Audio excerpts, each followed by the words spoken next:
Dear student, आपका English की class में स्वागत है। हम टॉपिक पैसिव वॉइस के बारे में पढ़ रहे हैं, जिसमें आपको पहले बताया जा चुका है कि वॉइस दो प्रकार के होते हैं, active voice and passive voice. और आपको ये भी बताया गया था पिछली क्लास में कि एक्टिव से जब हम पैसिव वॉइस बनाते हैं किसी भी सेंटेंस का, तो उसमें मेनली हम 5 चेंजेस करते हैं और एक्टिव से पैसिव वॉइस बनाते हैं। सबसे पहले आपको बताया था कि आप जो भी सेंटेंस में ऑब्जेक्ट दिया हुआ है उसे आप सब्जेक्ट बनाते हैं। सेकंड, जो भी आपके टेंस है उस टेंस के अकॉर्डिंग आप सेंटेंस में हेल्पिंग वर्ब का यूज़ करते हैं। थर्ड, हमेशा पैसिव वॉइस बनाते समय वर्ब की थर्ड फॉर्म को ही आपको यूज़ करना है। फोर्थ, इसके बाद आप बाय लगाते हैं।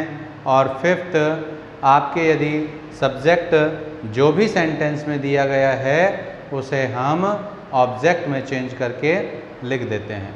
आपको ये भी बताया गया था कि एक्टिव से जब पैसिव वॉइस बनाते हैं तो हम 4 टेंसों के पैसिव वॉइस नहीं बनाते हैं। वो 4 टेंस आपको बताए थे, जिनमें present perfect continuous tense, past perfect continuous tense, future continuous tense और फ्यूचर परफेक्ट कंटीन्यूअस टेंस थे। इन 4 टेंसेस के एक्टिव से पैसिव वॉइस नहीं बनते हैं। बाकी जो आपके 8 टेंस हैं उनके एक्टिव से पैसिव वॉइस बनते हैं।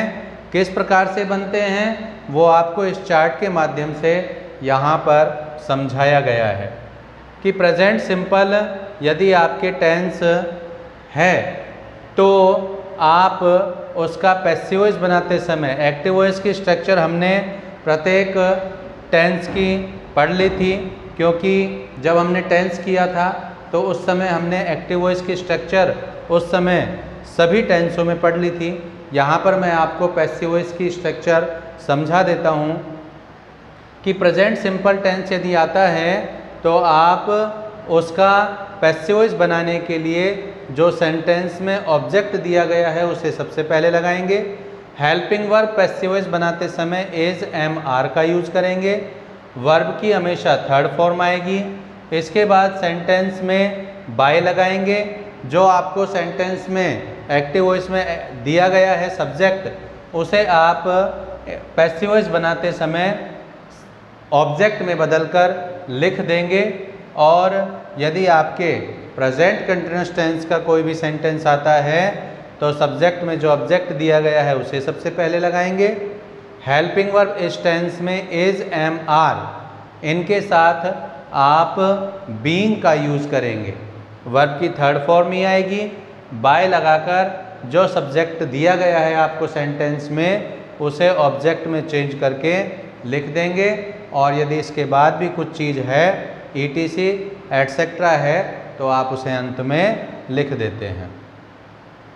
यदि प्रेजेंट परफेक्ट का आपके कोई सेंटेंस आता है तो सेंटेंस में जो ऑब्जेक्ट दिया गया है उसे सब्जेक्ट बनाकर सबसे पहले लिखेंगे। इसके बाद हेल्पिंग वर्ब हैज़, हैव के साथ बीन लगाएंगे। वर्ब की थर्ड फॉर्म बाय, सेंटेंस में जो सब्जेक्ट आपको दिया गया है उसे ऑब्जेक्ट में बदलकर लिखेंगे और अंत में एटसेट्रा। पास्ट सिंपल का यदि कोई सेंटेंस आता है तो आप जो भी सेंटेंस में ऑब्जेक्ट दिया है उसे लगाएंगे। हेल्पिंग वर्ब वाज या वर, इन दोनों का यूज़ करेंगे। वर्ब की थर्ड फॉर्म ही आएगी। जैसा आपको बताया जा चुका है कि पैसिव वॉइस बनाते समय हमेशा वर्ब की थर्ड फॉर्म ही आती है। इसके बाद आप बाय लगाएंगे।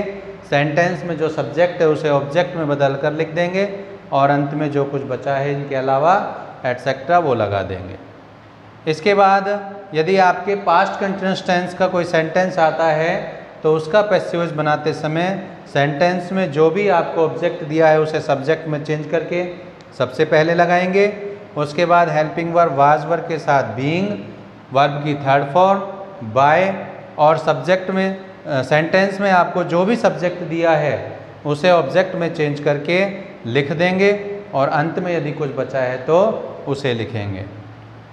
यदि पास्ट परफेक्ट टेंस का सेंटेंस आता है तो आप सबसे पहले सेंटेंस में जो भी ऑब्जेक्ट दिया है उसे सब्जेक्ट में चेंज करके लिखेंगे। हेल्पिंग वर्ब हैड बीन लगाएंगे, वर्ब की थर्ड फॉर्म, उसके बाद बाय, और जो सेंटेंस में आपको सब्जेक्ट दिया है उसे ऑब्जेक्ट में चेंज करके लिखेंगे और अंत में आपको इनके अलावा यदि कुछ बचता है तो वो लिखना है। इसके बाद यदि आपके फ्यूचर सिंपल टेंस का कोई भी सेंटेंस आता है तो आप पैसिव वॉइस बनाते समय सेंटेंस में जो भी आपको ऑब्जेक्ट दिया गया है उसे सब्जेक्ट में चेंज करके सबसे पहले लिखेंगे।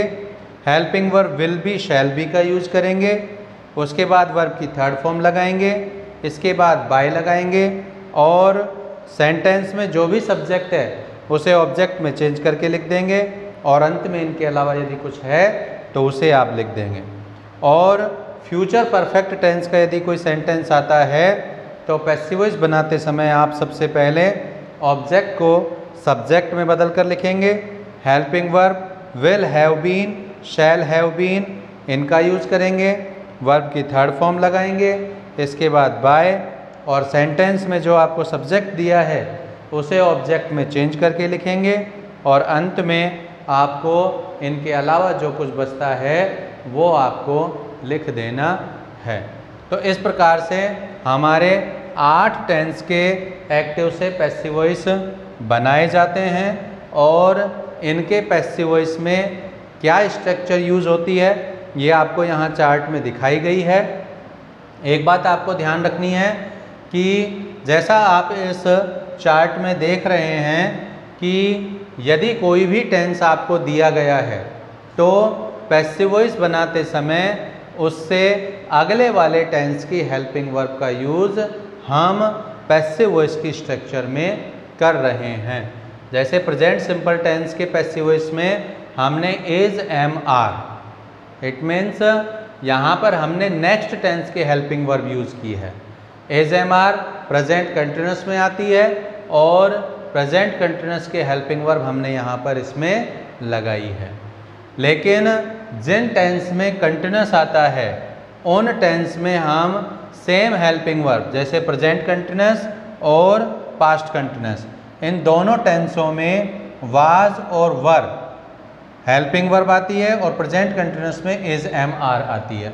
तो जब इनका हमने पैसिव वॉइस बनाया तो इज, एम, आर यूज़ की और प्रेजेंट पास्ट कंटिन्यूस का बनाया तो वाज, वर यूज़ की, लेकिन इनके साथ हमने बीइंग को जोड़ दिया है।